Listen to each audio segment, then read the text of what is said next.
All right, so are you ready to dive deep into venture capital today? I am. We're going to be cracking open The Venture Mindset by Ilya Strebulev. Okay. Um, the kind of thinking that launches those companies that become verbs. Right. We're going to like Zoom. Yep. We're going to Uber everywhere. Yeah. Ever wonder how they spot those game-changing ideas before anyone else?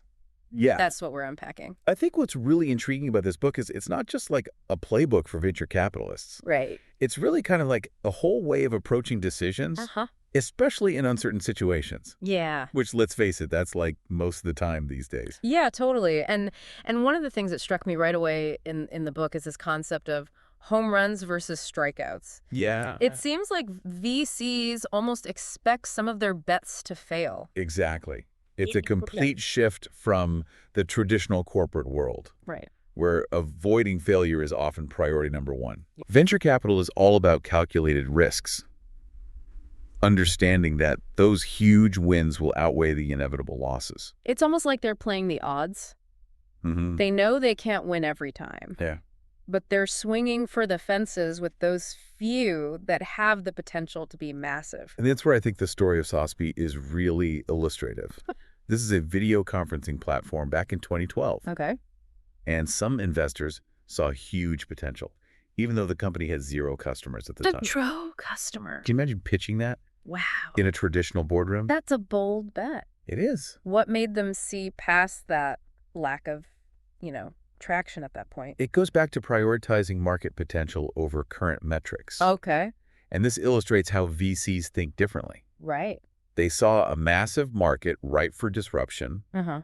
and a technology that could be the key. Okay. Of course, not everyone agreed. Sure. Some VCs saw red flags, Yeah. a crowded market, Yeah. a founder whose first language wasn't English. But those who championed the investment held on to that vision of the future. Right. And that company, Sosby, became Zoom.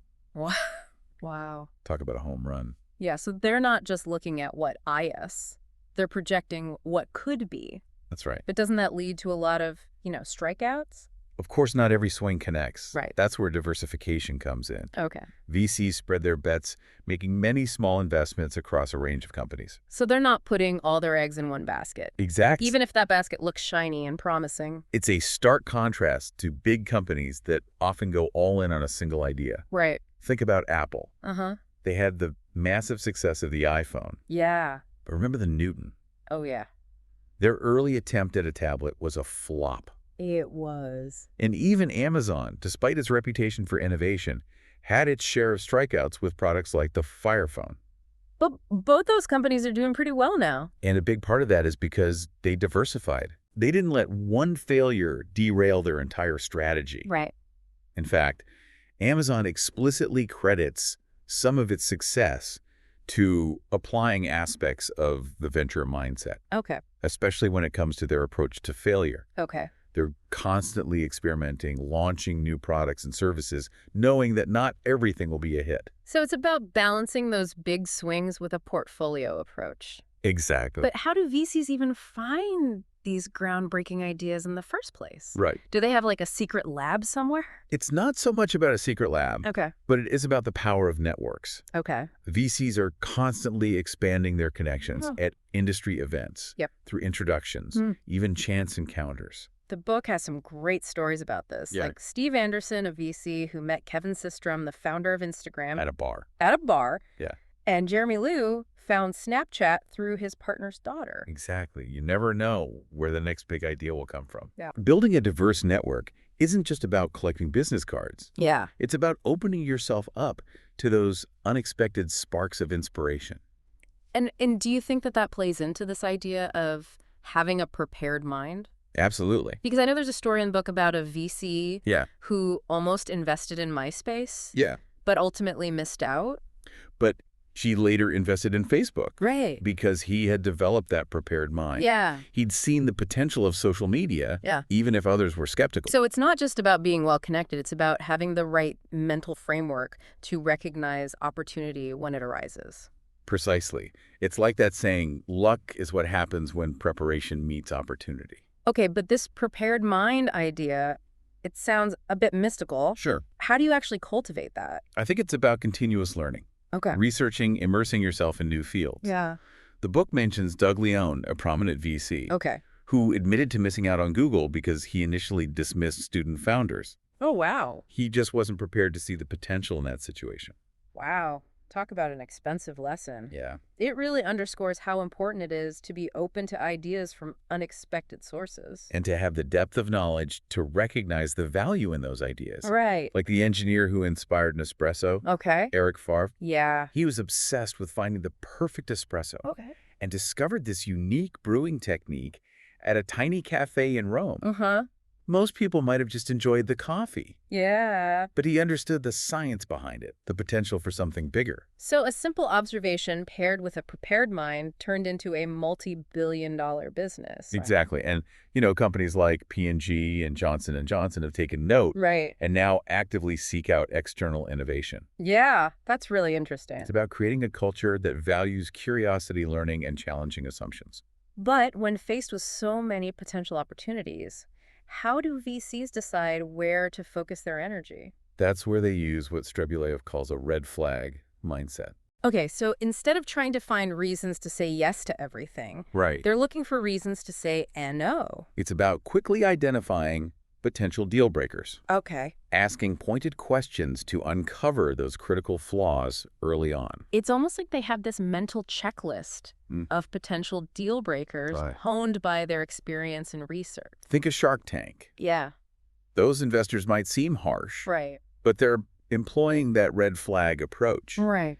drilling down to expose weaknesses that might not be obvious at first glance. So it requires making some quick decisions Absolutely. with limited information. That's right. In a world of uncertainty, speed can be just as valuable as perfect accuracy. Yeah. So it's less about making a fully informed decision right away Right. and more about deciding whether to invest more time gathering information. That red flag mindset helps them avoid wasting time on opportunities that aren't a good fit. Makes sense. Think about it. You wouldn't spend hours researching a restaurant if the initial reviews mentioned terrible service and lukewarm food. Yeah, right. You'd move on to other options. You move on. Yeah, perfect analogy. Right. So they're quickly filtering out the bad apples Right. to focus on the ones that have real potential. Exactly. But what happens once they've identified those promising opportunities? That's when the deeper due diligence begins. Okay. But even then, they use a tool to articulate their thinking and identify potential risks. Okay. The investment memo. Okay, tell me more about these memos. What are they and why are they so important? An investment memo isn't just paperwork. Okay. It's a thought process. Uh-huh. It forces the VC to outline the rationale, the risks, the assumptions behind a potential investment. Got it. It's like a pre-mortem for the deal. Interesting. They're thinking through all the things that could go wrong before committing any money. So it's a way to get everything out on the table Yeah. to confront those potential problems head on. Exactly, and often these memos lead to no decisions, which is a surprisingly good thing. Wait, how is saying NO a good thing? Shouldn't they be looking for reasons to invest? Think of it this way. Right. Saying no to some opportunities frees up their resources and their mental bandwidth Yeah. to focus on the truly exceptional ones. Okay. It's a key skill for anyone, Right. not just VCs, Uh-huh. who wants to make a real impact. That's such a valuable point. It's so easy to get caught up in the excitement of new possibilities, Right. but learning to say no is essential It is. for prioritizing effectively. It's about being highly selective Yeah. and focusing on those opportunities that align with your overall goals and have the highest potential for success. Absolutely. But that brings us to another fascinating aspect of the venture mindset. Yeah. They say it's about betting on the jockey, not the horse. Okay, hold on. Let's break that down. Okay. Who's the jockey and who's the horse in this scenario? In the VC world, the jockey is the founding team, Yep. the people behind the idea. The horse is everything else, the idea itself, Yeah. the market, the business model, the product. So they're saying the team is more important than the actual idea. Right. That's kind of counterintuitive. It might seem that way, but a great team, Yeah. a group of passionate and skilled founders Uh-huh. can pivot, adapt, and overcome almost any obstacle. Okay. They can even change the horse entirely if they need to. The book tells that story about Slack, Yep. the workplace communication tool. Yeah. The founders, Stuart Butterfield and Cal Henderson, Mm-hmm. started with a completely different company. Yeah. A gaming company called Tiny Speck. And that gaming venture was a failure. Right. But their investors, Excel partners, saw something special in Butterfield and Henderson. Yeah. Their talent, their resilience, their ability to learn from mistakes. They kept backing the jockey even when the first horse didn't make it out of the gate. Exactly. And that faith paid off big time. It did. Butterfield and Henderson used the lessons they learned from Tiny Speck to create Slack, which, as we all know, became a massive success. But it's a perfect example of why VCs focus on the people. Yeah. A truly great team can turn a good idea into a great one, or even scrap a failing idea and come up with something completely new. So it's not about falling in love with a specific product or business plan. Right. It's about believing in the people who have the vision and the drive to execute it. Exactly. But that doesn't mean the horse is irrelevant. Okay. VCs won't invest if the market isn't big enough or if the business model is fundamentally broken. So it's about finding that balance, the sweet spot where a great team meets a great opportunity. Think about Netflix. Okay. They wouldn't be where they are today without a brilliant team and a disruptive idea. Right. Streaming video on demand was a game changer. It was. But they also had the foresight to pivot from their initial business model of mailing DVDs. They saw how technology was changing Right. and adapted. Exactly. So they were both a good jockey and they had a good horse. Got it. But what's interesting is how this jockey over horse principle contrasts with the traditional corporate mindset. How so? In most big companies, the project comes first. Right. You get the idea approved, Yep. allocate a budget, Mm-hmm. and then assemble a team to execute the plan. Right. But VCs are flipping that script. Mm-hmm. They're starting with the people, the founders who have the passion and the vision. That's the venture mindset in action. And in a world where things change so quickly, that agility can be a huge advantage. It can. You know, this is making me think about my own career. Uh-huh. Have I been giving enough weight to the individuals on my team, to their passion and their ability to learn and adapt? Right. Or have I been too focused on the project itself? Those are great questions for all of us to consider. Yeah. Are we backing the right jockeys? Right. Or are we getting too caught up in the horse, the project, the plan, Right. without recognizing that the people will ultimately make or break it? It's a great point. But there's another aspect of the venture mindset that I'm curious about. In a world where everyone seems to strive for consensus, how do VCs make decisions when there's disagreement among the partners? That's where things get really interesting. Okay. The venture mindset embraces disagreement. Really?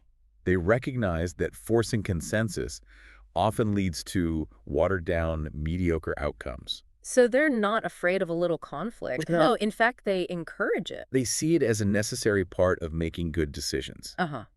especially when dealing with innovative ideas that are inherently uncertain. Okay. If everyone agrees right away, they start to worry. Wow, that goes against everything we're taught about teamwork.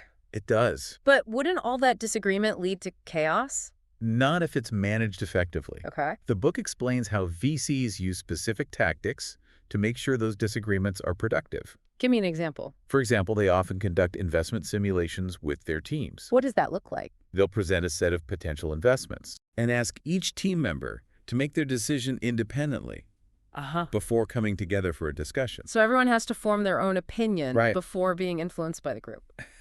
And they've found that this often leads to wildly different conclusions about the same startups, Wow.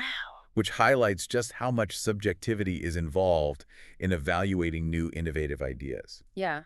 It also shows how important it is to have a diversity of perspectives and to create space for healthy debate. Exactly. And that brings up the dangers of groupthink, Okay. which is that tendency for groups to unconsciously conform to a single opinion, even if it's not the best one. We've all been in those meetings where everyone seems to agree. Yeah. Even if the idea isn't that great. And another concept they emphasize is path dependence. Okay. This means that early decisions can have a ripple effect, Mm-hmm. making it hard to change course even when new information comes to light. So we get locked into a path, Right. even if it's not the right one, just because of the decisions we made early on. It's a natural human tendency, but it can be dangerous. Yeah. So VCs use a variety of tactics to combat both groupthink and deep path dependence. Give me some examples. How do they actually do that? They might assign someone to play devil's advocate Okay. or require independent feedback before any group discussion. Uh-huh. Some even create time pressure to force quicker decisions. Time pressure. How does that help? It breaks the cycle of overthinking and second-guessing. Got it. It forces people to go with their gut instincts based on the information they have, rather than getting stuck in endless analysis paralysis. It's like they're intentionally creating a sense of urgency to break through the inertia of groupthink. I love that. It's a powerful technique that can be applied in any decision-making scenario, not just venture capital. Right. Next time you're in a meeting where everyone seems to be nodding along to a mediocre idea, Yeah. maybe what's needed is a little time pressure to spark some honest and critical evaluation. Challenge the status quo, encourage independent thought. I like it. And it's pretty cool that the book itself is an example of this principle in action. How so? The authors used a process designed to avoid groupthink when choosing the title for the book. Talk about practicing what you preach. Right? It shows just how deeply ingrained this mindset is in their approach to every decision, big or small. Yeah, but one of the big questions this raises is how do they manage the risk involved in betting on these early stage companies that are operating in uncharted territory? Right. Because it's one thing to embrace disagreement and say no to bad ideas, but there's still a lot of uncertainty inherent in venture capital, right? Absolutely. And that's where they use an analogy that you might not expect. Okay. Poker. What does poker have to do with venture capital? Think about the similarities. Okay. Both involve making decisions with incomplete information, betting strategically, Okay. and knowing when to fold or double down. Okay. I'm starting to see it. You're not going to bet your entire stack of chips if you're holding a pair of twos, right? And VCs are taking a similar approach. Okay. They're not putting all their money into any single company. Right. Just like a good poker player wouldn't bet everything on a single hand. So they're spreading their risk-making smaller bets across a portfolio of companies and constantly evaluating their position as new information emerges. Precisely. They might adjust their strategy based on what they're learning about the company, the market, the competition. Okay. Just like a poker player, watching their opponents and adjusting their bets accordingly. The book uses the example of Sequoia Capital's investment in Airbnb. They didn't go all in right away. They initially made a relatively small investment. Okay. And then gradually increased their stake over multiple rounds as Airbnb grew and proved its potential. So each round is like a hand of poker. It is. Where they're gathering more information. Yeah. And then deciding whether to double down or fold. It's a great example of how the venture mindset embraces uncertainty. Right. And uses it to their advantage. So that approach, making decisions in stages, adapting as new information comes in, is a key element of what the book calls thinking in rounds. Exactly. Thinking in rounds. Tell me more about that. What does that mean? It means that VCs don't see their investment as a one-time bet. It's a series of stages, those rounds of funding, where they can reassess their position and adjust their strategy as the company develops. So it's like a video game with multiple levels? Yeah. You have to beat one level before you can advance to the next? And each level presents new challenges and opportunities. Right. The book compares VC investments to large corporate projects. Okay. Both involve long timelines, limited liquidity, and a high degree of uncertainty. In both cases, you don't have all the information up front, and you have to be able to adapt as you go. And that's where the venture mindset really shines. Okay. It's not about rigidly sticking to a plan, but being flexible, being willing to change course when needed. The ability to pivot is a strength, not a weakness. Exactly. It's about constantly learning, adapting, and iterating. This is really making me think about how we approach projects in our own organizations. Are we too rigid in our planning? Right. Are we missing opportunities to get feedback and adjust course along the way?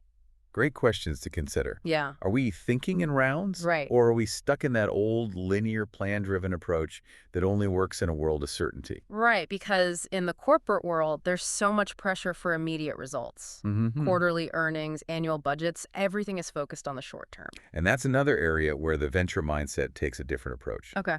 They understand that building something truly disruptive, something that can change the world, takes time. They're playing the long game. Exactly. We'll be back after a short break to explore that idea and how VCs approach those inevitable ups and downs that come with investing in groundbreaking companies. So they understand that building something truly disruptive, something that can change the world, that takes time. It's a core principle of the venture mindset. Right. They're incredibly patient investors, understanding that those massive returns often take years, even decades, to materialize. It's a different world from the quarterly earnings reports and annual budgets that dominate the corporate landscape. It is. Yeah, it's almost like they're playing a different game entirely, one where the clock runs much slower. They're not looking for a quick flip. Right. They're looking to invest in companies that have the potential to disrupt entire industries. Yeah. And that kind of transformation takes time. The book uses the story of MySpace to illustrate this point. Yes. MySpace's rise and fall is a cautionary tale about the dangers of short-term thinking. They were so focused on maximizing revenue in the short term that they neglected the user experience. Yeah. Ultimately, that led to their downfall. While Facebook, on the other hand, played the long game. Right. They focused on creating a platform that people genuinely enjoyed using. And that long-term strategy has made them one of the most dominant companies in the world. It's a clear example of how patience and a commitment to building long-term value can lead to greater success in the end. Absolutely. But it's not just about waiting patiently. Right. VCs have a unique ability to see opportunities. Yeah. Even when things are tough. It's true. They recognize that downturns and moments of uncertainty often create undervalued assets. That's right. So they're contrarian zigging when everyone else is zagging. In a way, yes. Okay. They're not afraid to invest when others are retreating.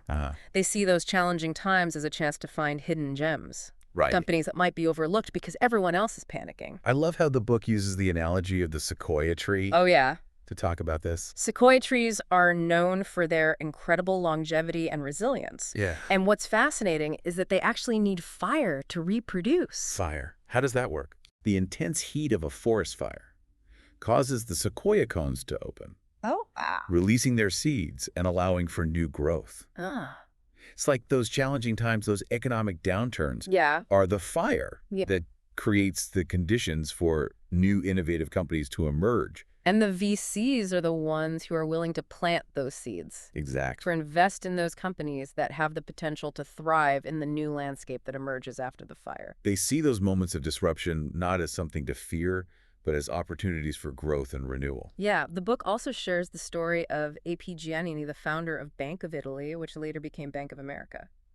He's a great example of someone who saw opportunity amidst chaos. Yeah, during the 1906 San Francisco earthquake, while many were in a state of panic, Giannini was already setting up shop on the waterfront, offering loans and helping people rebuild. He had that long-term vision. Yeah. He saw the earthquake not as the end, but as a chance to help people and to build a stronger, more resilient business. That's a powerful example of the venture mindset in action. And it brings us to the end of our deep dive into this fascinating way of thinking. Okay.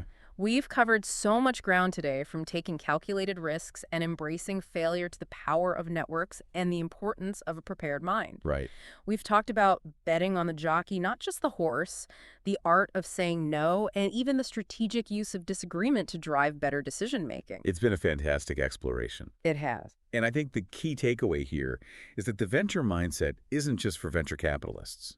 Right. It's a framework, a set of principles that can be applied to any field, any industry, any challenge. It's about embracing uncertainty, building strong teams, focusing on the long term, and having the courage to say no to good opportunities so you can say yes to the truly great ones. It's about cultivating that mindset of continuous learning, adaptation, and growth, even in the face of setbacks and challenges. Yeah, it's about seeing those fires, those moments of disruption, as opportunities for renewal and transformation. Exactly.